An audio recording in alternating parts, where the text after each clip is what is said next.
This Film is Lit, the podcast where we finally settle the score on one simple question. Is the book really better than the movie? I'm Brian, and I have a film degree, so I watch the movie, but don't read the book. And I'm Katie. I have an English degree, so I do things the right way and read the book before we watch the movie. So prepare to be wowed by our expertise and charm as we dissect all of your favorite film adaptations and decide if the silver screen or the written word did it better. So turn it up, settle in, and get ready for spoilers, because this film is lit.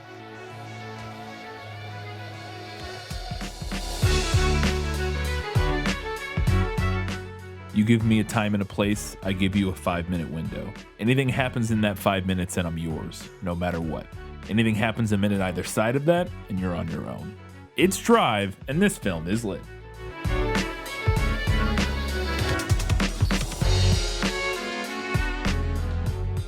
Hello and welcome back to This Film is Lit, the podcast where we talk about movies that are based on books. Katie, we return. I don't know what we return. I don't know where I was going with that sentence. We do return. We return to the from podcast. Our previous episode, Yeah. I suppose. Yeah, I don't know where I was going with that. We have quite a bit to get to. No Guess Who? No, this week? no Guess Who. No Guess Who, and no Lost in Adaptation. But we still got quite a bit to talk about. We're talking about 2011's Drive. If you haven't seen it or read the book, we're going to let you know what happens. Spoilers abound in Let Me Sum Up. Let me explain.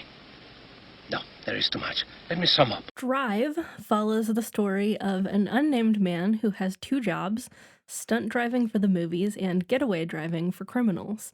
Told in non-linear fashion, as the story unfolds, we learn about Driver's traumatic childhood, his brief love affair with a single mother, and how he got into both of his professions. We also follow Driver through a heist gone sour, which ends up with him being chased down by two small-time mobsters. He emerges victorious and drives off into the sunset, never to be seen again until the sequel. This book is unsummarizable. That was the best I could do.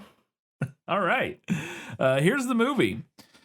The driver works as a mechanic, stunt double, stunt driver, and getaway driver in Los Angeles. He works closely with auto shop owner Shannon, who uses his ties to Jewish mobster Bernie Rose to get the driver jobs and bankroll their dreams of starting a racing team. The driver meets a new neighbor, Irene, and her young son, Benicio, and ends up helping them out while Irene's husband and Benicio's father, Standard, is in prison. Once he's released, Standard is shaken down by mobsters and forced to do a job to pay back $40,000 in protection money that he owes from his time in prison. Once he discovers that the mobsters have threatened to harm Irene and Benicio, the driver offers to act as Standard's getaway driver to help him complete the job. During the robbery, Standard is murdered by the store owner, and the driver has to make an escape with Blanche, who was there to help Standard with the robbery. Blanche reveals the job was a setup by Cook, another gangster that is involved, and that Cook had planned to re-steal the money from Standard for himself. Blanche is then murdered by one of Cook's henchmen, and Driver kills those two assassins and meets up with Shannon, and then after tracking down Cook, the driver learns that Nino, one of Bernie's associates, was behind the robbery and calls him to offer to make things right and give him the money. Nino then sends a hitman to kill the driver and potentially Irene, but the driver overpowers the hitman and curb stomps him to death in an elevator, terrifying Irene. The driver then confronts Shannon, realizing he must have been the one that told Bernie about the driver's involvement, which unwittingly put Irene in danger and in the line of fire. The driver tells Shannon to run, but as he's making his escape, Shannon is confronted and killed by Bernie. It's revealed that the money from the pawn shop was being stored there by an East Coast mobster, and now that it's gone missing, anyone involved in the robbery are targets of the mob. To cover things up, Nino and Bernie need to kill everyone who knows about the robbery, starting with Cook, whom Bernie stabs to death in Nino's restaurant. The driver, after discovering his father figure Shannon lying dead in a pool of blood, dons a prosthetic mask from one of his films and goes on a revenge spree, first tracking down and drowning Nino before meeting with Bernie to negotiate for Irene's safety. Bernie agrees, but when the driver gives Bernie the money, Bernie stabs him in the stomach. The driver then is able to fend him off and stab him to death before getting into his car and riding into the night, leaving Irene safely behind. All right, those are your summaries of Drive. I have some questions. Let's get into them. And was that in the book? Nicholas Flamel is the only known maker of the Philosopher's Stone. The what? Honestly, don't you two read? So the first question I had was just, is the general premise, because this is not always a given, is the general premise of the movie the same as the book, in that is our main character a stunt driver by day and a getaway driver by night? Yes, the general premise is exactly the same. Okay. You never know. Sometimes that's not the case. This line famously has very little dialogue, but the quote I pulled for the intro is arguably the most famous line from this movie, with a couple other ones. It's not a movie known for its dialogue necessarily. It's a movie known for its visuals and its, story and that sort of thing. But I want to know if any of this quote is from the book, because I think it's a good opening sort of monologue that kind of lets you know everything you need to know about the driver. There's 100,000 streets in this city. You don't need to know the route. You give me a time and a place. I give you a 5-minute window. Anything happens in that 5 minutes and I'm yours. No matter what, anything happens a minute either side of that and you're on your own. Do you understand? I want to know if any of that comes from the book. So some of this is taken from, or I guess I would say inspired by the book. He does specifically say in the book that he doesn't want to know anything about like the jobs that he does. He doesn't carry a weapon. He just drives. He says that to Standard later. Yeah. Like in a conversation with Standard, he says like, I don't carry a gun. I don't want to know about the job. I just drive, or something like that. So. Yeah, he just drives. The 5 minutes thing is not from the book. Oh, okay. That's made up for the movie. I will say in this opening scene, I felt like the 5 minutes is not enough time for a getaway chase. I have to agree with you. I have questions about that. Like, if they're literally in the middle of being chased at the 5-minute mark, does he just like stop the car and try to make the guys get out?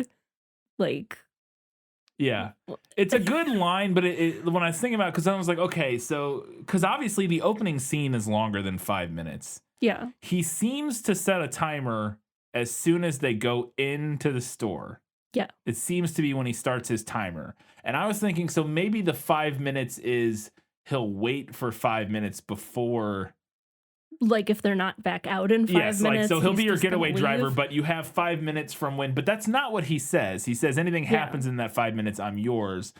Anything happens the other 5 minutes of that, you're on your own. But maybe that's what it means, is like you have 5 minutes from when, the start of the robbery or whatever you're doing, whatever your job is, till when you're done with it. And then and then I'm your getaway driver. But it feels like what he's saying is, from the time I start driving, you have 5 minutes, and during that 5 minutes, I'll do whatever. But then after that, that doesn't make any sense because most of the car chase that would only take 5 minutes is like a very short chase. And it must be the first thing. It must be something to do with which also makes sense with the film, because one of my next questions that are coming up was about the wristwatch, because he puts a wristwatch on the steering wheel as his timer, and he does that while he's waiting for them. Right. So that has to be right. It has to be. It has to be. It's just but a little. Then I also feel like the way that first scene ends, where he just like pulls into the stadium garage and like gets out of the car and leaves them there, also implies that was the end of the 5 minutes. This is the end of my time. Yeah. Now you guys are on your own. I think the implication there in that scene is more so that he has accomplished the goal. Like, he got them away from the police, and he's got, they can figure out, oh, okay, we're in a crowd of thousands of people. We blend in and walk away. Like, he doesn't tell them what to do, but it's pretty obvious what, but I do agree that it does kind of feel like his timer hit and he's like, all right, I'm out, bye, and just gets out of the car. But yeah, I was a little bit like, what is that? What is like, it's a badass line. Right. But I'm not it's very sure. cool, but it leaves some questions. Sparks a lot of questions for me. Yeah, because it also makes me wonder, because that's the thing that makes it a little confusing too, is he says anything happens in that 5 minutes and I'm yours no matter what.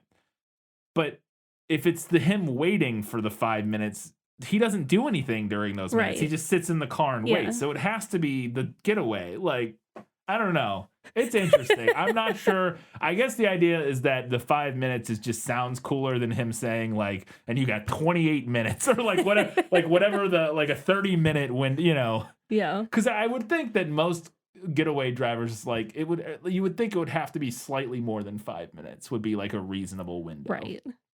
I don't know. For most I've getaway never been a getaway situations. driver. I mean, car chases you see on TV and stuff, like actual ones go on for hours. Right. But those people also don't get away. It's like impossible to get away from a car chase because there's a helicopter. We see it happen in this movie again because it's a movie, but like it's pretty much impossible. For the most part. But anyways, I just that it's a great line, but it's like, okay, rule of cool, I guess. Let's not think about too hard what that means necessarily. Because for sure some of his getaway driving situations had to take longer than 5 minutes. And what does he do? Does he just right. He has to get away. It's a great way to get caught. Yeah. Like he has to get away. Yeah. Like so it just This is interesting. All right. Okay, the most iconic prop from this film, piece of wardrobe, I have to know if it's described in any capacity in the book, and that is the outfit that spawned a million Halloween costumes in the years following this film, at least in college, and that is the scorpion driving jacket that Ryan Gosling wears in this movie. It's like a white driver leather. I don't know if it's leather, but like a white, like silk or satin or something. And but it's got like the little neck clasp that like a driving jacket has. Yeah. But it's got like a gold scorpion on the back. And it was so cool. And I want to know if that was described at all in the book. It is not from the book, but I did like it. Thought it was a pretty sick jacket. It's a cool. It's you and every other college-aged dude I knew in 2012 also thought it was a real sick jacket. Oh man! It's also I talked about as we started watching this movie that there was like you would get some reference point for like Baby Driver, which is. A lot of that inspired, a lot of Baby Driver was inspired from this movie. I think he was working on ideas for Baby Driver before this movie came out, but either way, clearly a lot of what's going on in Baby Driver is inspired from this film to some extent. But the jacket, I think, makes an appearance, or there was something specific. We watched this movie on Netflix. It's like an okay to pretty fun movie called like something Milkshake. Do you remember that one that was like? Oh, it's so strange. It was a really weird like action movie called like Cherry something. Oh, and no, I know what you're talking about. It's not Cherry Milkshake. With but it was, Karen Gillan. Yeah. Yes, Karen Gillan is in it. I'm gonna find the name. Gunpowder Milkshake. Yeah. And that movie has a whole bunch of references to other action movies, and this movie is one of those. I think she wears she has like scorpion a specific jacket. I don't remember it's not if a it was scorpion jacket, but it's a it's specific very jacket. clearly like a reference to this. Yes. And that was one of the movies that movie was referencing. Or she's wearing like that orange. It's like an orange and white jacket that has a what does it have on the back? It has like a cool satin a tiger. bomber. It has like a tiger on the back. It's like a satin bomber though, but it's very similar. It's very clearly going for a similar thing. Anyways, not in the book. So we discussed this next one on the prequel episode. I just want to confirm that it's not in the book. In interviews, Ryan Gosling said that the whole him having a toothpick in his mouth, the whole film was an homage to his dad always having a stick in his mouth, as he said it, as he put it. I just want to confirm that is a Ryan Gosling creation and it did not come from the book, that he just took credit for it. It's not from the book. Okay. That is, in fact... I guess if we're to believe the fun facts, Ryan Gosling, or the fun facts on IMDb. That is his thing. Okay, cool.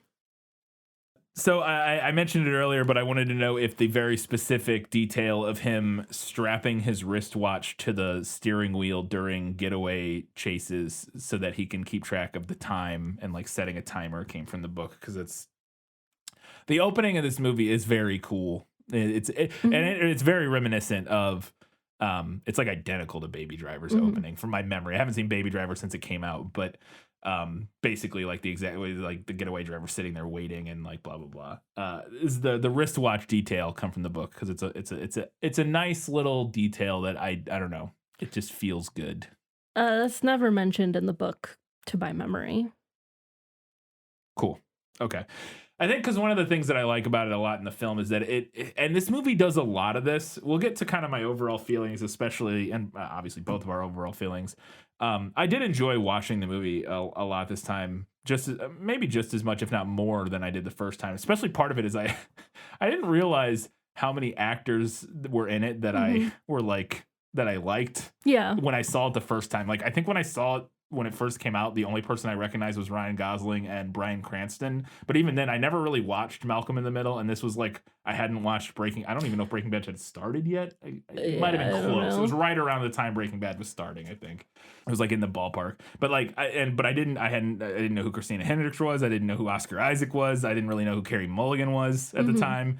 And so it was very interesting going back and seeing all these people who've gone on to do lots of stuff that I really enjoy. One of the things that I like about the watch detail and what I was getting to is that I think this movie does a lot of this, is that it alludes to character backstory without ever really explicitly going into character backstory, specifically for Ryan Gosling's character, the driver, which if it wasn't clear, he is just referred to as the driver. He doesn't have a name in the book or the movie.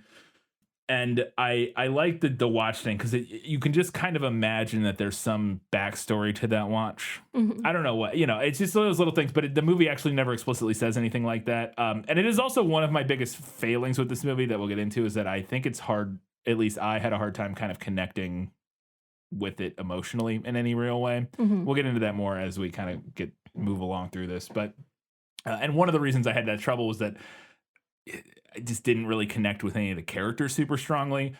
That being said, I still think there are clever, interesting allusions to character, that kind of like off-screen allusions to character that we don't really get, which is interesting. That being said, I don't know. We'll discuss more as we go. So the big opening chase scene in this movie, he's able to escape as he's leaving. We hear him listening to the radio, and there's like a baseball game. The Dodgers or whatever playing, and although I think it's not the Dodgers, it's like a generic baseball team because he doesn't put on a Dodgers hat. I thought he did. I don't. It's not the right colors. At least it's like orange and blue, and the Dodgers are not orange and blue.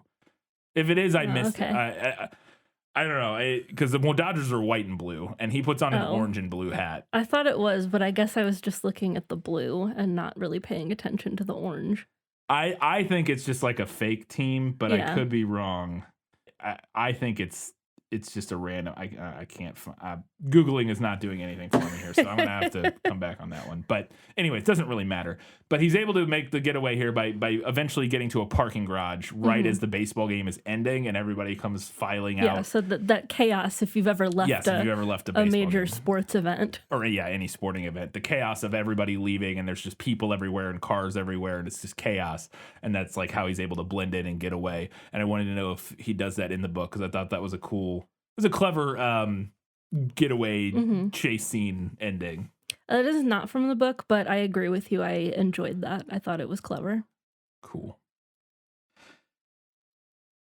So then we're introduced to Irene, played by Carey Mulligan in the film, who is his new neighbor, and they meet and they slowly start to kind of fall for each other as he kind of helps out with Benicio, who is her son, and just kind of helps her with chores and whatever around the house. We don't really see a lot of it. It just kind of like cuts through it, and we kind of implied that their relation, that they've grown closer over the course of weeks or however long it's been. But I wanted to know if that plot, the whole like kind of main plot of this, of him falling into a relationship with a married woman whose husband is in prison, comes from the book. So that relationship is from the book, but it is not as prominently featured in the book as it is in the movie. Okay. So it's not like the main, because I would argue that's the main point, like the main thing in the movie. It is like the main through line of the film. That is not the case in the book. Okay. So it doesn't, would you say that the book maybe doesn't, and we'll get into this I guess later, but does the book have a singular motivating sort of like thing propelling our character along? Because all of the actions that the driver takes in the film are, once he meets Irene, are based around keeping her and Benicio safe. I would say no. Okay. He doesn't. Okay. All right. Or there's not, rather. Okay. I don't know. I got you. No, I get what you're saying. Does the whole plot with Standard is that exists where Standard gets out of prison and then needs to pay some mobsters money? In the movie, it's because he was apparently he was basically buying protection while he was in prison, and now he owes money for that supposedly. And that's how the driver gets suckered into helping because he wants to protect Irene and Benicio. Is that how all that plays out? So he does end up helping Standard with a job to hit a pawn shop, but it is not because Standard owes anyone money. But just probably more so just like, hey, I got a job. And yeah. Okay. Yeah, he's just... It's not motivated by... Yeah, he's just a thief, and Right. he asks, like, hey, can you do the getaway driving for us? And he's like, yeah, sure. Right. Okay. So the movie transforms that into him being motivated by a desire to protect Irene and Benicio. Yes. As opposed to like, oh yeah, I'll just do it because that's what I do. Yeah. Okay. that makes sense. We'll get into it, I'm sure. There's a great joke in this scene. They have at one point. I really do like one of the things I like a lot in this movie, and I think Oscar Isaac brings a lot to Standard's character because he is everybody is in this movie for the most part, but in particular, Standard's a really interesting character because this movie rides a really fine line about whether we like Standard or not, like in this film, which I thought was really interesting. He's an ex-convict, but he seems to be like a pretty good guy. Like we don't see him ever be like, once he's out of prison, and there's no implication ever of him being like abusive or anything like that. There's no implication of Irene and him having like a bad relationship necessarily, or anything like that. But he also is like, he can tell that there's something going on with Ryan Gosling and her because he's not an idiot. And they just make goo eyes at each other all the time, even when Standard is around. It's like, you guys are real bad at this. But I was wondering, not wondering, but so I think his character is really interesting because you kind of like, you root for him, but also he's kind of an antagonist to the driver. And, I think that's a really his whole character and all of the interactions between him and Ryan Gosling's character and all that sort of stuff felt really real. Like it felt really grounded and just like a bunch of people trying to navigate this weird love triangle that they've found themselves in without ever really addressing it. But at one point he invites them over for dinner and they're having dinner together, and it's the world's most awkward dinner. Because again, everybody is aware of what's happening here except for Benicio, who's oblivious because he's a little kid.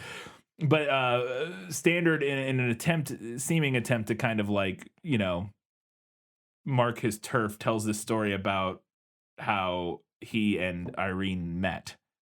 And he's explaining that he went up to her and was like, said, my name's Standard. What, I can't remember what his last name is, but Standard Gabriel in the movie. Yeah. Says, my name's Standard Gabriel, blah, blah, blah, and whatever. And then she responds by saying, where's the deluxe version? Which is a very funny comeback. And I wanted to know if that came from the book, that interaction. That joke is from the book, but she just tells that story to Driver. There's not like a whole awkward dinner scene with Standard. Yeah. The book also doesn't have a joke about her being underage. Yeah. The only thing because the movie throws that in where he's like, oh, she was 19, and then she goes, no, I was 17. He's like, what? Yeah. And it almost felt like, I can't tell. It's interesting because it partially feels like maybe it's an attempt to like make us a little bit like weary of Standard. Like, did he know? Like, was he intent? But because he seems to not know, like, at least the way it comes across, it seems very genuine that he was like, what, you were like, he didn't know, but also does he not know how old she is now? You would know when you met. Like, it doesn't really make a lot, like, so it kind of, I think maybe is the movie trying to like give us a little bit of a reason to not like Standard beyond him being the other guy in the scenario of yeah, maybe know. I don't know. I'm not really sure what the point of I don't disagree. That's the only thing I can think of, like, why they would throw something like that in there would be to try to, like, I don't know, but yeah. But then, so they go on this heist, as I mentioned earlier, because Standard owes money, and the mob, or this one low-level mobster guy is like, here, rob this pawn shop. They'll have the money you need, and then you can pay. You give us the money, and we'll take the cut out of it of what you owe us, basically. And he agrees to do it. And as they're waiting, the shop owner has a gun, and as Standard is leaving, he gets murdered. And I say murdered intentionally because he just gets murdered by the shop owner. He is leaving the store. Not unarmed. I guess he has a gun, but like he is not attempting to shoot at the shop owner or anything. He's just walking out of the store. Well, and he doesn't even have the bag of money. Yes. The bag of money is already in the car. Yes, because Blanche brought the bag of money out already, put it in the car. And I assume what is happening is that while she was leaving, you know, Standard is like holding the guy at gunpoint, like, hey, you just hang on, and then I'm going to leave. She's going to leave with the money, then I'll leave, and then, you know, blah, blah, blah. But he's already gone at this point, and then the store owner comes out and just shoots him in the back like 3 times and kills him. Which unjustified murder at that point. The guy has already left the money. Doesn't fucking you just murdered a guy. That's my hot take. But anyways, does Standard get murdered during that heist in the book? Yes. The job that Driver helps Standard with is a pawn shop heist, and he does end up getting murdered during it. Leaving Irene all alone. Yes. Okay.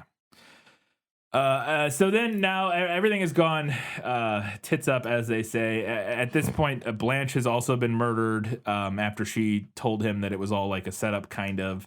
Not a setup. It was like a double cross. It was a double cross. It wasn't the Standard being murdered was not part of the plan. That was just the shop owner guy or whatever doing that. But like they were gonna steal the money. There was a second car at the pawn shop that was going to follow them, and then I mean maybe they were gonna murder him. I don't know, but like him and the driver and steal the money. They were basically gonna steal the money back again.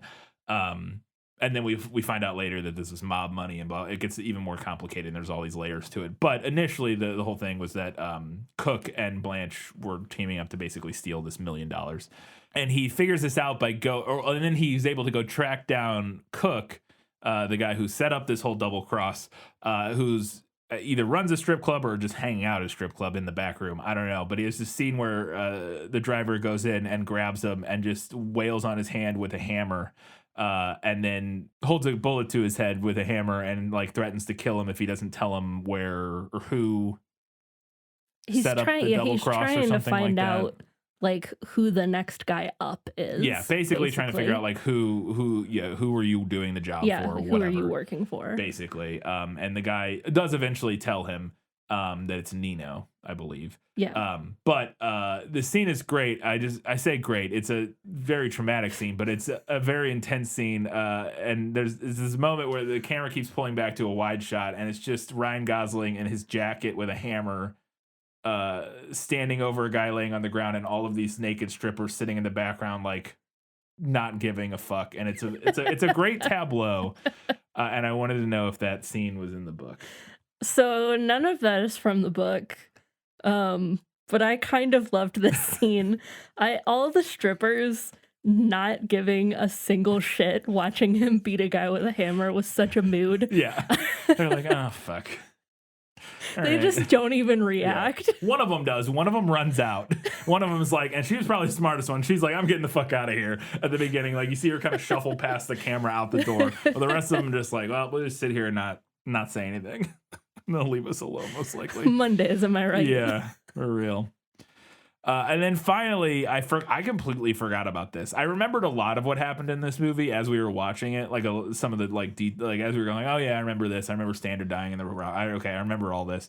Thing I did not remember for some reason is that at the end of this movie, he goes to the trailer because he works as a stunt driver and like a stunt double, and he goes and he gets a prosthetic mask from one of the movies he's working on. And he puts it on, and in the last like 15 minutes of this movie, he turns into Michael Myers, and is just wandering around as it turns into a slasher movie. And I did not remember that, and I kind of love it. It's kind of an interesting decision for the not even final act, the climax of the final act here, that he becomes this faceless entity of revenge. And I Mhm. wanted to know if that element with the mask, as he's tracking down, you know, the gangsters involved with all of this and murdering them, if that comes from the book. No, it does not. None of that does. He doesn't wear a mask. He doesn't murder Nino on the beach as Nino tries to run away into the ocean. Um, he just goes up to Nino's house one morning and shoots him point blank in the forehead when Nino comes out to get his newspaper. Yep, that's What one way to do happens in things. the book, which is effective.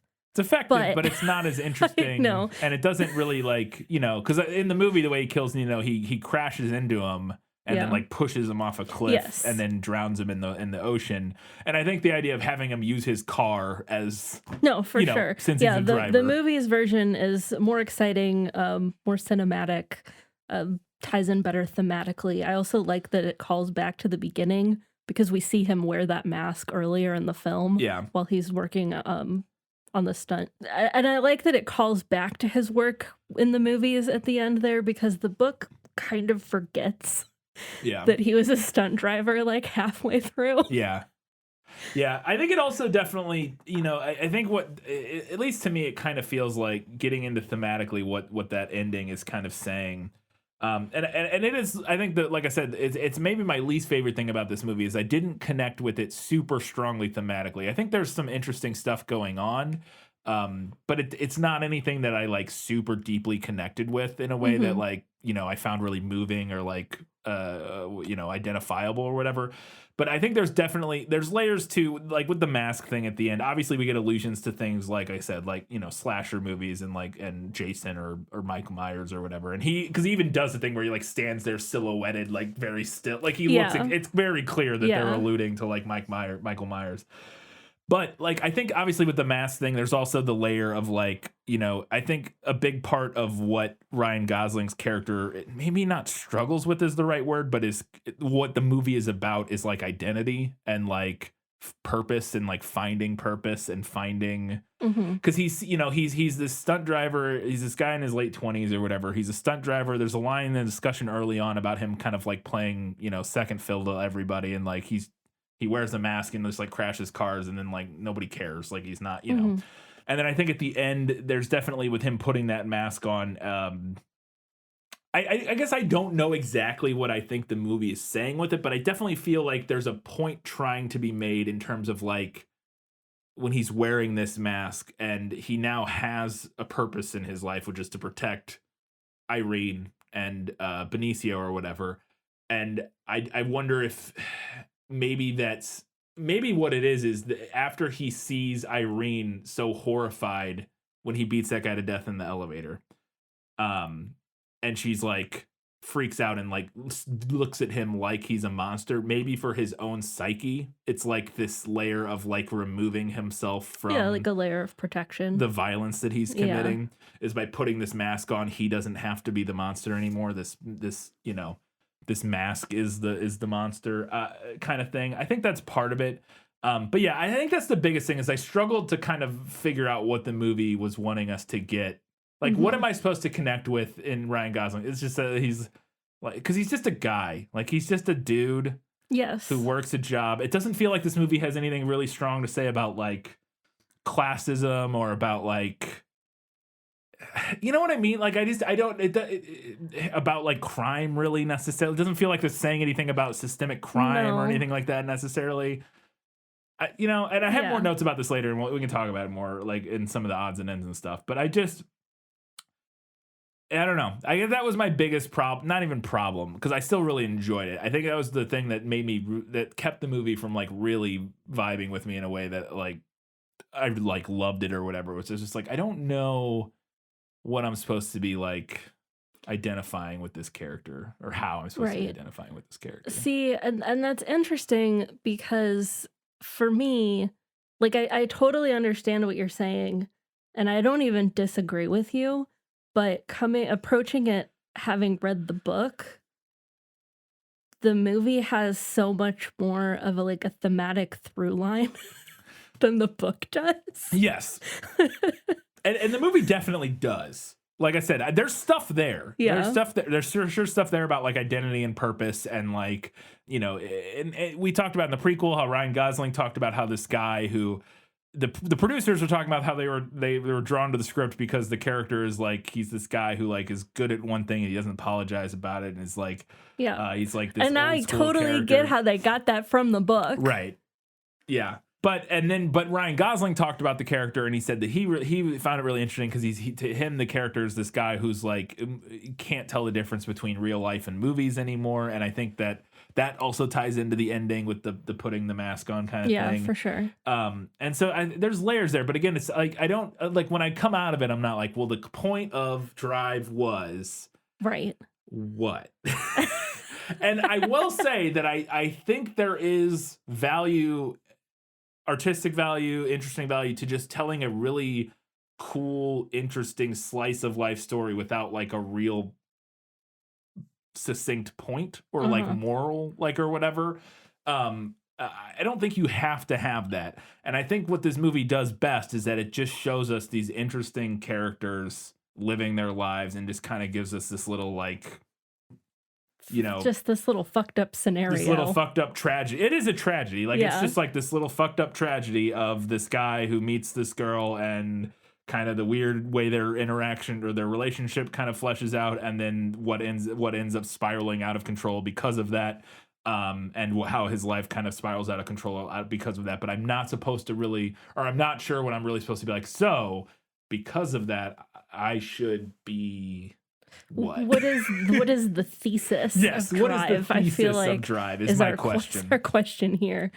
And I'm not saying it needs to necessarily have a super strong thesis. Yeah. Like I said, I think you can just tell a cool looking story about fucked up events. That's fine. Yeah. Yeah. I think that's fine. It's just, those aren't my favorite movies, I guess. Like that's, and I think that's the thing, is that it gets to the point where I'm just like, it's what keeps it from being a movie that I really love, even though I love so much about it.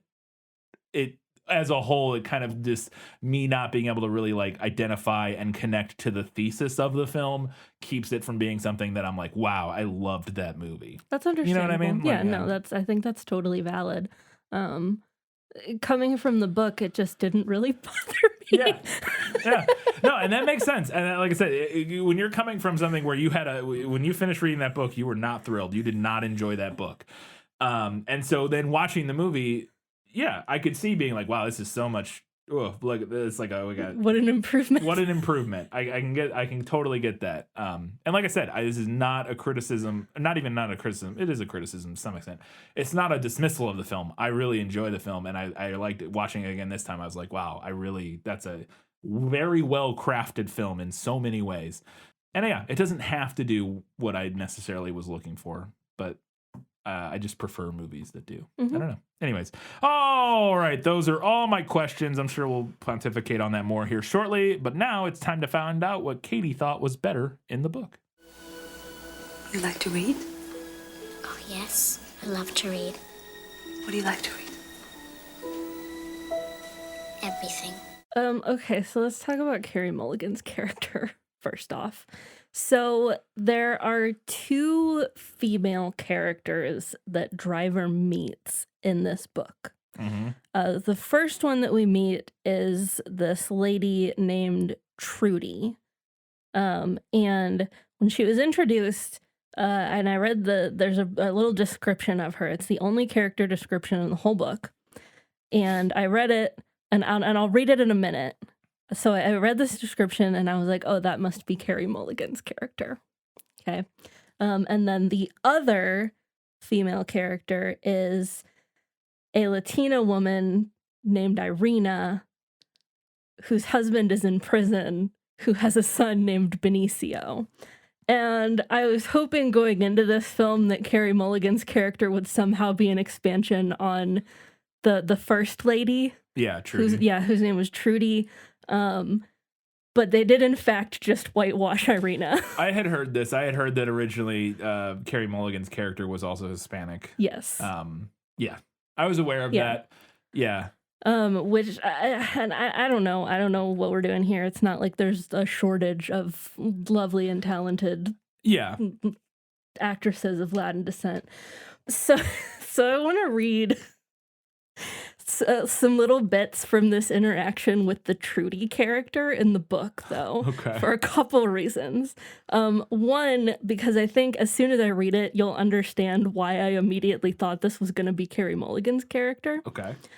Two, because it contains a really horrible phrase. God. Okay. And then three, there's a little bit of dialogue later on that I just want to unpack. Okay. Okay. So the context is that he's in his apartment and there's a knock on the door. And that's one of his neighbors knocking at the door. So he opens the door and beholds this woman. Okay. 30-ish. Jeans looking as though small explosions had taken place here and there, outwards puffs of white showing. An oversized t-shirt, black, legend long since faded, only random letters, an F, an A, a few half consonants remaining. 6 inches of blonde hair with a ½ inch of dark backing it up. So that's the description. Yeah. And then she says, I just moved in down the hall. Okay. So yeah. A long, narrow hand, curiously foot-like, appeared before him. He took it. Curiously. What does that foot-like? mean? What does that world? mean? Curiously foot-like? What does that mean, and why did you include it?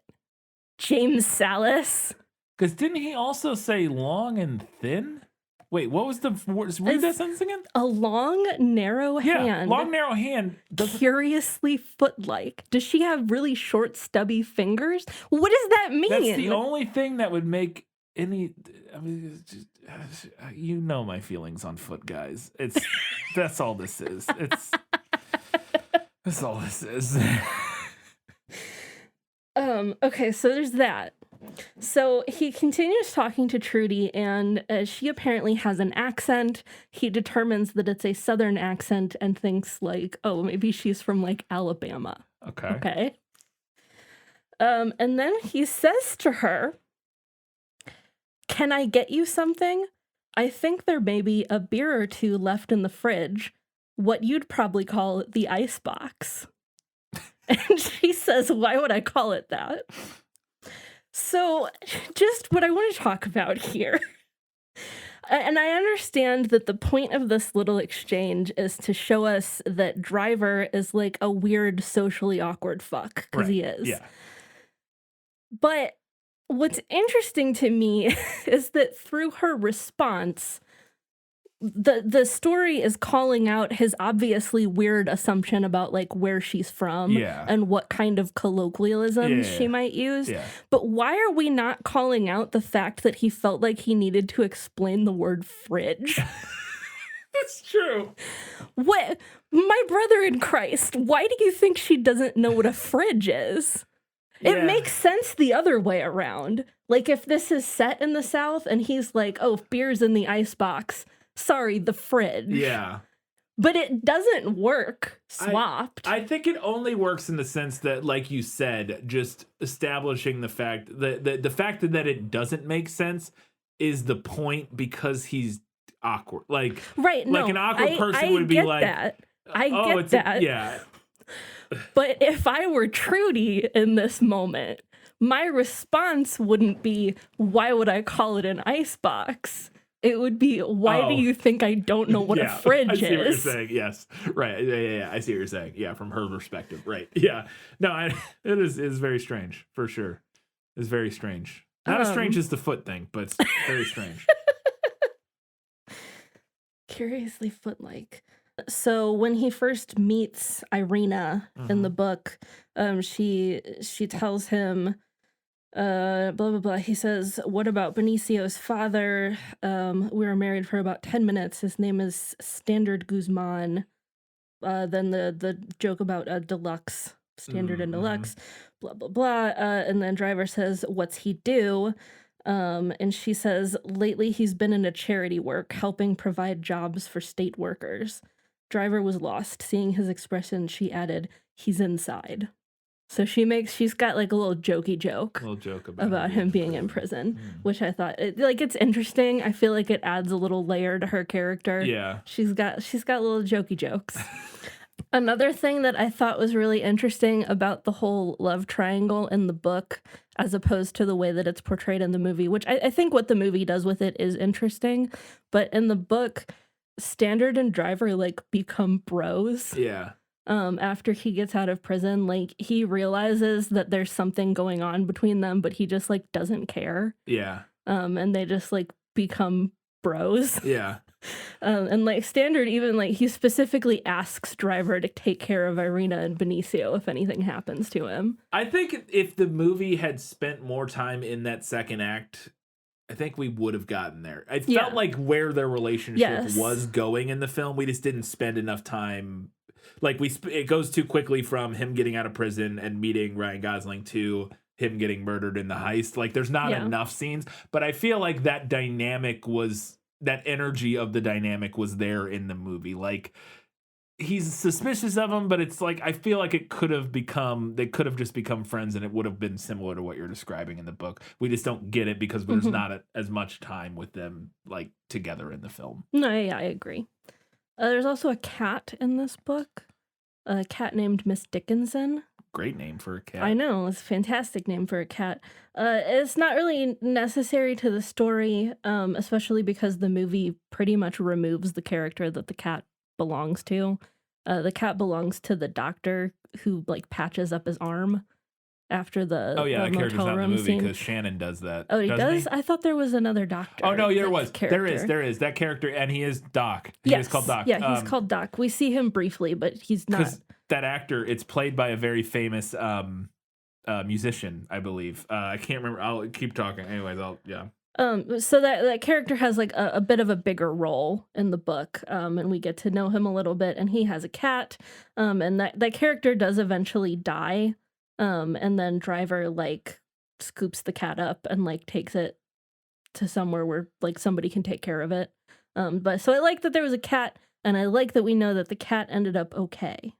Yeah, it's two very important things to me: cats and cats being okay. Oh no, sorry, it's not. Yeah, this is true. I agree with that. I'm glad if you're gonna put the cat in, the cat better be okay. Sorry, I was thinking of a different person. I was thinking of somebody from a movie we did. Some other movie we talked about recently, the actor I was thinking of, but this guy kind of looks like that. The actor's name who plays Doc is Russ Tamblyn, who's actually Amber Tamblin's dad. Oh yeah, but, he was in West Side Story. Yes, he's a dancer and not a musician. I was thinking of, anyways, it doesn't matter. It's not important. There's a different person I was confusing him with from something else we watched recently. But anyways. And my last note for better in the book is that I did like getting more of Driver's backstory. Because we get a lot of like explicitly like what his backstory is in the book. I think the book is really more of like a character sketch than anything. Yeah. And I don't. I mean, you talked a little bit about backstory earlier, and I don't think it's super necessary in this particular film to have like an extensive backstory for the main character. But it still creates a very fleshed out main character, which I would argue is more important for a book than it is for a movie. Yeah. To have like a super fleshed out main character. Yeah.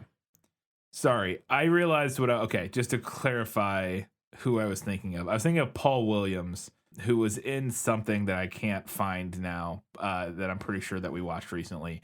But he's a musician. He looks similar to Russ Tamblyn. They have a similar face and facial hair and stuff. But Paul Williams is a musician. He wrote all the music for Bump It Christmas Carol. Oh.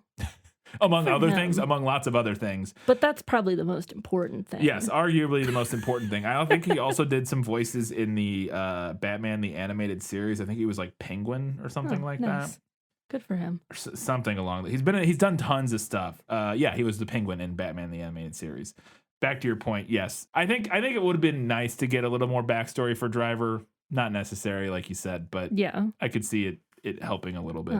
But if that is something that you're like if you watch this movie and you're like, dang, I really wish that we knew all about Driver's childhood, read the book. Yeah. It's all in there. I don't. That's not a thing I thought upon watching this movie. Not at all, actually. It's kind of, I'd argue it might be better that we don't see it, but yeah. All right. Time to find out what Katie thought was better in the movie. My life has taught me one lesson, Hugo, and not the one I thought it would. Happy endings only happen in the movies. Right off the bat, I thought the driver having a police radio in his car made so much sense for a getaway driver. Yeah. That just seems like a no-brainer. Yeah. It also adds great tension in that opening scene. Yeah, where you can like kind of hear what's about to happen, and you're like, oh, how's he gonna get out of this one? There's that great moment where like they pull up to the stoplight and the cop car pulls up at the opposite side of the intersection. They're like, we got a possible suspect car sitting at the intersection, blah, blah, and you're like, oh shit. Yeah. It's great. I thought the baseball commentary on the radio as that first car chase like ramps up.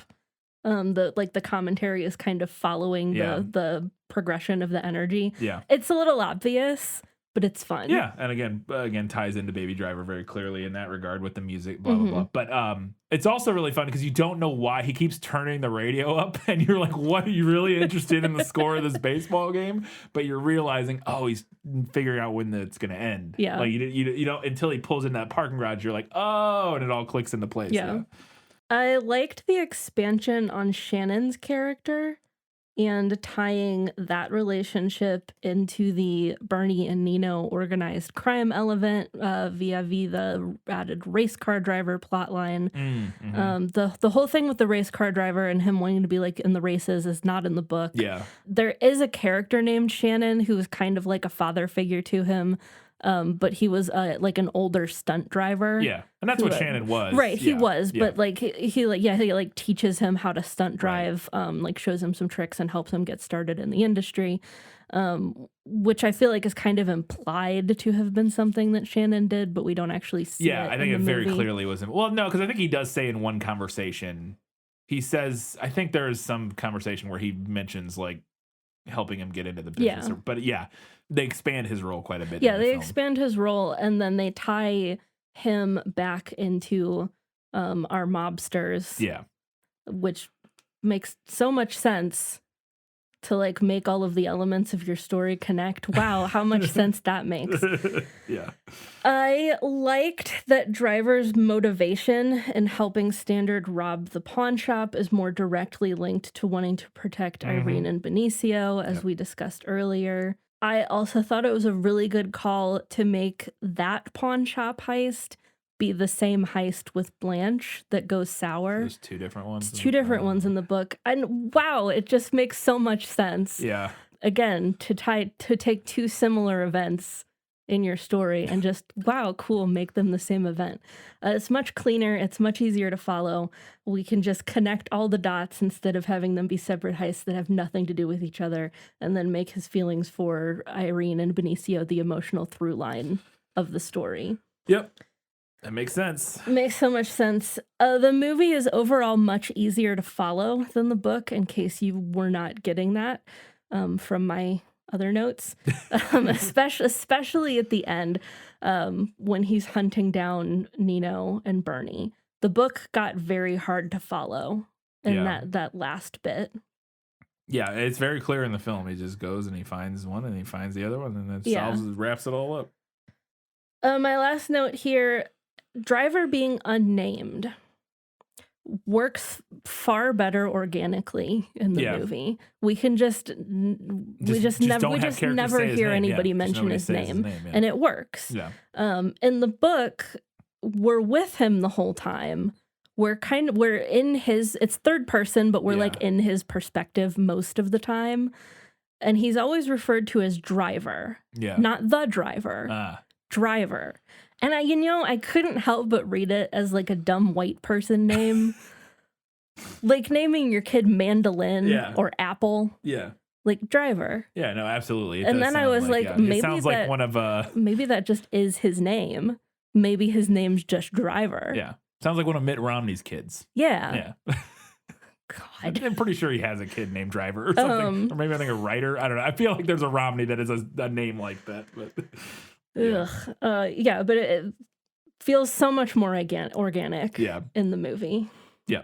All right, let's go ahead and talk about what the movie nailed.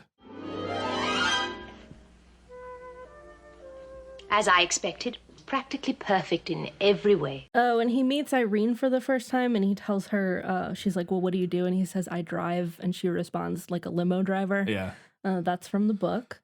I have to talk about real quick the scene where it's one of my favorite shots, and I was going to put it in my odds and ends, but it's when he first meets Irene, kind of. And I just have to talk about it because it's such a cool shot. It's so simple, and it's one of those things I talk about this every now and then where it's a shot that like gets me amped about like making movies or whatever, shooting anything. And it's the shot when he leaves the grocery store. Mm-hmm. He sees her in the grocery store, and I think he's met her once at this point already, or he just didn't he. They've like passed each other in the hall and Yeah. like been in the elevator together. Yes, But I can't remember if I they've don't know if they've actually had a spoken conversation to or each anything other like at that point. But he sees her in the store, and as they're leaving, and then it cuts to him. So he sees her and he's like sees her shopping in the store, and then it cuts to him walking out of the store. And it's just so well done. The camera's kind of pulling back, following him as he's walking to his car. And then he gets to his car and he's kind of like smiling, and he's looked over off camera a couple times, and you're not sure what he's looking, what it doesn't, because he's not like looking intently. He just kind of glances off a couple times, and the camera's sitting on him, and he's like kind of messing with his keys to get in his car. And then he turns, and then the camera pans over, and it reveals her car like smoking or like, Yeah. and then he kind of smiles and walks over, and that reveal, that simple camera move, and the tension it sets, not even tension, because it just seems like there's nothing else going on, but you see something on his face. Mm-hmm. And then that camera, that subtle, does the cameras move over, revealing, oh, he's going to be able to go like help her out now or whatever. And he's been kind of smirking to himself about it. It's just, such a simple moment, but is so well done that it I don't know, it blew my mind. It's just, it's because it's so easy. And I don't want to say it's easy. It's easy in big moments to do cool camera moves that are like cool and awesome or whatever. But in little moments where it's there's so many ways you could shoot that scene. Mm-hmm. There's so many ways, and so many of them would be fine. But something about the way they chose to stay on him and then have it be like a reveal with a pan was so interesting and unique, and something I feel like I hadn't seen a movie do. Like you could get 100 directors to direct that scene, and I feel like 75% of them it would be roughly similar. 80% you get some weird ones, whatever, but I don't know. There's just something about that the way that composition and the way it reveals and everything was just just so cool. Anyways, sorry. The robbery with Blanche is some kind of double cross. Yeah. There is another car that chases them as they try to get away. She does get her head blown off in the motel bathroom, and then he kills the other two henchmen, one of whom is trying to climb through the window. And he does get his arm all fucked up in the process of that. And then the movie's like fairly different for a while. But the final showdown with Driver and Bernie is pretty similar. They have dinner and seem to like come to an agreement. But then Driver ends up killing Bernie and driving off into the sunset. Does Bernie stab him? Well, the main difference Oh, is, okay, I'm going to say, that Driver manages to keep Bernie from stabbing him first in the book. He's like able to block him and then redirect the knife. And he also puts Bernie's body into the ocean instead of leaving it in the parking lot. Yeah. Yeah, he just leaves him in the parking lot next to the money. The money, there's $1 million sitting in the parking lot in a bag next to the Bernie's body. He doesn't leave the bag of money either. He leaves it, he takes it and he leaves it at his former foster parents' house. Yeah, I think I like the movie, him leaving it there, because it definitely ties the loose ends. Yeah. Like, he doesn't, like, if the money's still out there, the mob may be, if they, Right. if the mob finds out, oh, Bernie was found murdered in a parking lot and the bag of $1 million was seized by the police or whatever, that kind of wraps the whole thing up. Whereas if Bernie's dead but the money's missing, they're gonna go looking for that $1 million still. So I think it makes sense to kind of just leave it there and kind of wrap up that entirely. just to get back, I wanted a little bit more on that shot. I realized what it is. I think that I really like about it is that you can tell up until that point he's been trying to find an in to talk to her, Yeah. and he hasn't been able to figure. He's kind of a weird, awkward guy, and he hasn't had an Right. in. And like I said, when he's walking to a car and you can see the smirk on his face, and then when it pulls over and reveals that they're having car trouble and he's a mechanic, Yeah. it's like a great like gag reveal almost, but it's anyways. Okay, sorry, I just enough about that. We got a handful. He What? should have explained to her what a fridge was. It's true. We got a handful of odds and ends before we get to the final verdict.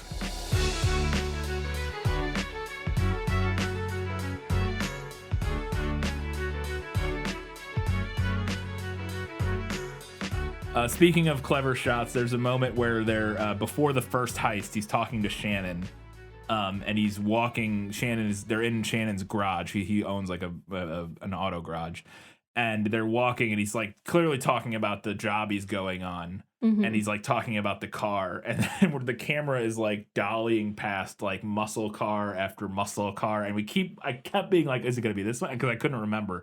You keep thinking it's gonna be like the camera's eventually gonna stop on one of these like badass like super cool like muscle cars, and then eventually though it gets the end of the row, and he's like a Chevy Impala, the most popular car in America. Nobody will ever see or pay attention to you or whatever. It's a great gag. Again, done all through like camera movement and just blocking and stuff like that.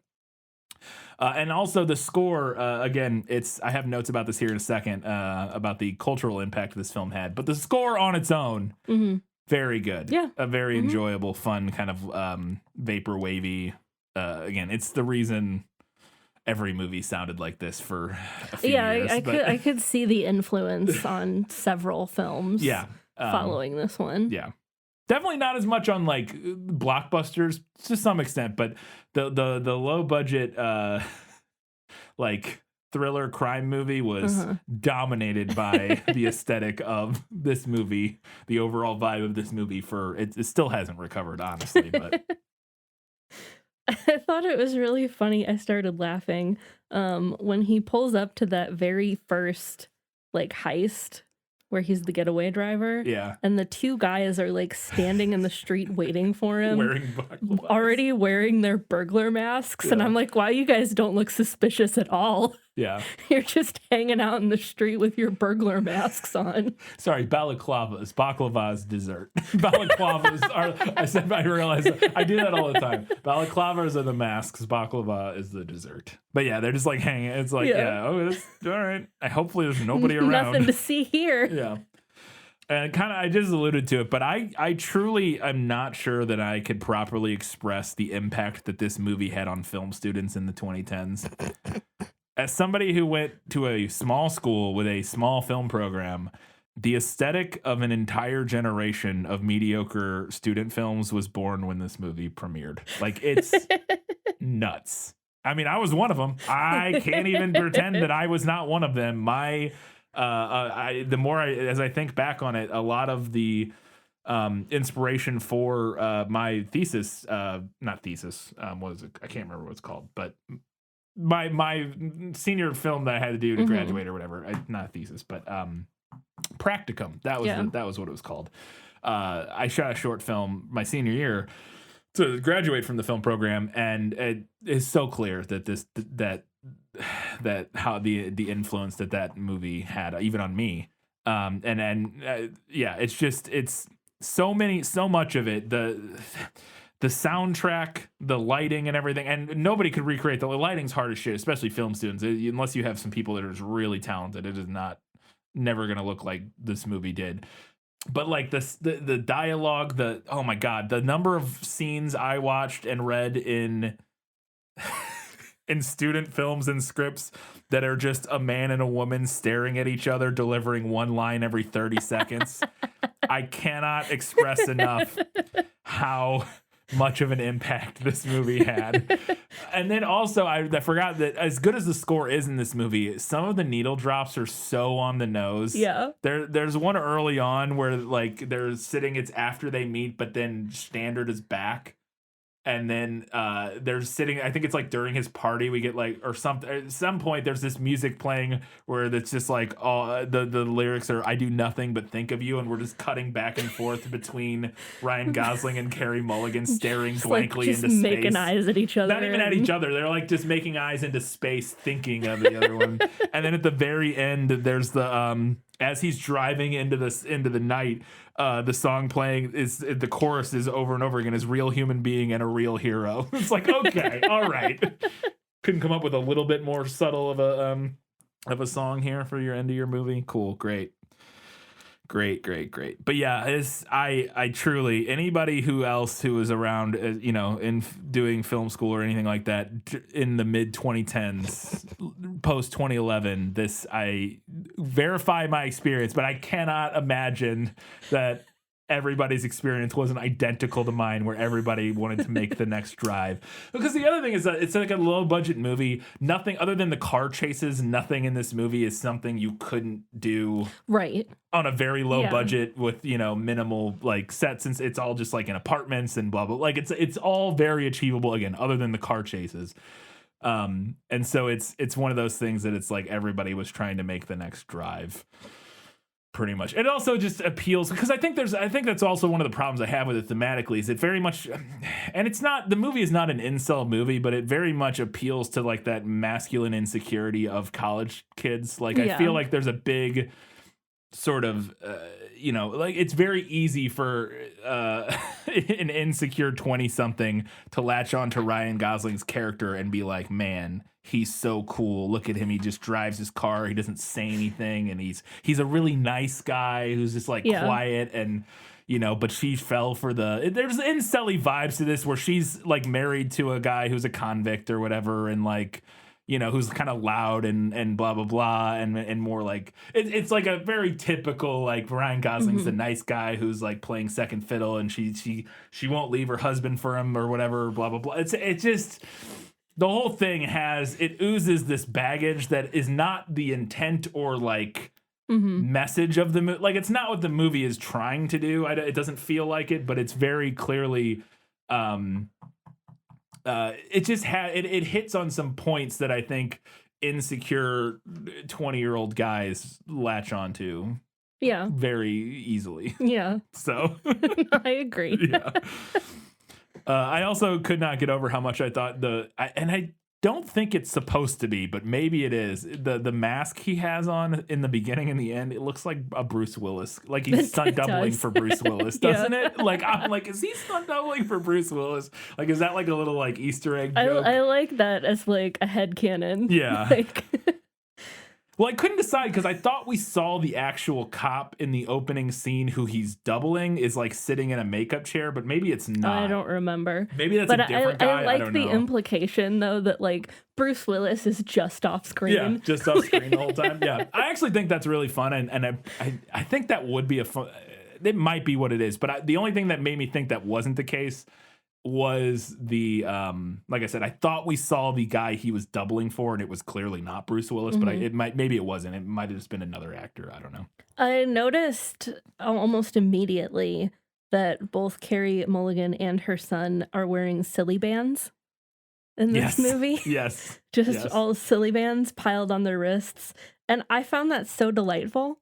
I was like, how delightfully grounded in 2011. Yeah. Silly bands. I haven't thought about silly bands in years. Nope. Not at all. Is it even a car movie set in LA if you don't drive down the LA River? Right. I was like, hey, look, it's that canal that's in every movie with cars in it. It's the LA River. It's in the TMZ, the 30-mile zone, so you can film there without paying your crew extra or whatever. So, it's pretty iconic. My last note here, after he dons his mask at the end and he's like stalking Ron Perlman, waiting for the opportunity to kill him, he like sees him in like a restaurant or something, or maybe it's the same strip club, I don't remember, and he's talking to this woman and like laughing super hard. Oh god, he's so amused with himself. He's so amused with himself. And this woman is so utterly bored. Yes. And I love her. She's love so her. done with it. She is a mood. She is an icon. Yeah. She's in 3 seconds of this movie and steals her scene entirely, just being in the back, or like vaguely in the background next to Ron Perlman, and just it's so She's perfect. so over it. So over this guy entirely. It's incredible.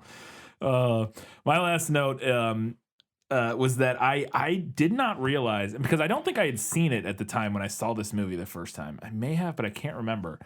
But upon watching it this time, I was like struck at the end. I realized, oh, this is just Shane, which I don't know. You have not seen Shane. No, but you said that to me at the end of the movie, and I was like, it's who? I was like, holy shit, this is just Shane. And there are obviously differences, but if you haven't seen, go look up the plot synopsis for Shane. It's a Western from like the 50s. I think 53 or something like that. That is about a cowboy, or I don't know if it's been a long time since I've seen Shane now. I think I saw it a couple years after I saw this. And I don't know exactly if he's like a lawman or whatever his whole deal is. But Shane is this guy who basically rides into town, meets like a family on a homestead, and then commits to like protecting them, basically, this town. Yeah. It's kind of like it's like, imagine like Magnificent Seven, except it's one guy instead of seven. But you know, he and that's why it's called Shane instead of Magnificent Seven, because it's just to him.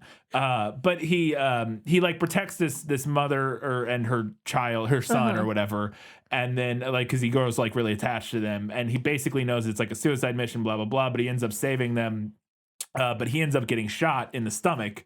And he gets on his horse, bleeding from the stomach, holding a stomach wound, but having defeated the enemies, and literally rides his horse into the dusk or whatever, and bleeding to death. And we don't know for sure, you know, like, did he live? Did he die? Blah, blah, blah. It's the implication, I think, in both of these is that they probably died. For sure in Shane, but I think this one also probably as well. Maybe not. Who knows? You know, he's like losing as much blood as Inigo Montoya. It's like the same wound that he had. It's like the same ending, like identical. And I think a lot of the beats overall, if I had to, it's been a while again since I've seen Shane, but I really do think a lot of the beats kind of match up, like as a general, like broad sense of like what the story is. Which I thought was interesting, because I did not realize that the first time upon watching this movie. And like I said, as much as I didn't really connect thematically with the movie that much, because I just I'm not the same insecure 22-year-old that I was when I saw this movie the first time. I'm not, you know, like this person like trying to find their purpose in life, who like kind of drifting through and then like falling in love with a random beautiful, like it's not like a thing that like I remotely identify with anymore at all. Whereas like as a 22-year-old or whatever, when I saw this the first time, I was like, it checked a lot of boxes of like, I can identify with this character a lot more. Not really even still, but like at least to some extent. Like that idea of like searching for purpose, and kind of feeling like aimless, and kind of aimless, and then like that you know, that at that time, you know, be a single dude in his early 20s or whatever, like the idea of like just this gorgeous girl moving in next to you and you guys like sparking up around, like it's all there's a lot more going on there, where now it's just like it doesn't really connect with me. But I think just as like a weird fucked up slice of life tragedy, like a highly aesthetic slice of life tragedy, this movie still really works as like a gorgeous disaster. I think it's a very well crafted movie that works. Incredibly tight script. Everything makes sense and plays out perfectly, works really well. It looks great. It sounds great. Everything about it is super well done. It's just that little bit of like, I don't care though. Not that I don't care. I just don't, it doesn't affect me in a way that something like Everything Everywhere All at Once affects me. Like that movie, I cried like 8 times in the theater watching that movie. This movie, I would never, it's just like, yeah, it's a good movie, but it like doesn't move me. You know what I mean? Like, it's just like, yeah, it's a good movie, but it's not moving me in a way that is particularly, you know, interesting or whatever, but to me. All right, before we wrap up, we want to remind you can do us a giant favor by heading over to Facebook, Twitter, Instagram, Goodreads, any of our social media platforms. Follow us, interact with us. We'd love to hear what you thought about Drive. And then in the next prequel episode next week, we'll talk about it. We'll get your feedback. We'll see what you had to say. We'll say what we have to say about your feedback. It's a lot of fun. Go do that. You can also do us a giant favor by heading over to whatever platform you listen to us on and give us a 5-star review. Give us a 5-star rating and write a little review. It helps us get recommended to more and more people. And finally, If you want to really support us monetarily, you can head over to patreon.com/thisfilmislit. Support us there for a few bucks a month. Get access to bonus content at the $5 and up level. And at the $15 and up level, you get access to priority recommendations, which means that if you have something you'd really love for us to talk about, you can recommend it to us and we will add it into our list as soon as we can, that makes sense for us scheduling wise. We're not going to throw it in like the next episode or anything like that, but where we can work your recommendation in, we will do that. So yeah, go check out patreon.com/thisfilmislit. Katie, this was a patron request from Steve from Arizona. There you go. Thank you, Steve from Arizona. Katie, it's time for the final verdict. Now, are you ready for your sentence? Sentence? But there must be a verdict first. Sentence first, verdict afterward. You mentioned in one of your odds and ends that this movie launched the aesthetic of an entire generation of mediocre film students. Yes. I find that particularly funny because while I don't have any experience being a college film student, I do have quite a bit of experience with college creative writing courses. And buddy, let me offer a caveat first. This is not a tricky book. It's not a difficult book. It's quite short. The edition I have is just shy of 160 pages, and the print is large. The prose is very simple. The plot, once you manage to locate it, is also pretty straightforward. But the use of non-linear storytelling structure in this book is absolutely fucking batshit. The way that it is done makes the story so hard to follow, especially the second half. Another quick caveat, I don't have anything against nonlinear structure. It can be incredibly effective and satisfying. Pulp Fiction, great. Gone Girl, very effective. First season of The Witcher, loved it. Drive, in my opinion, does not make good use of nonlinear structure. And I think the main issue is that there is no moment when all the disparate pieces slide into place. So you end up with something that feels disjointed, incomplete, and quite frankly, frustrating. It doesn't feel like the nonlinear structure was chosen for any particular reason, but just because. Which is why it then, to me, ends up feeling like a creative writing workshop piece.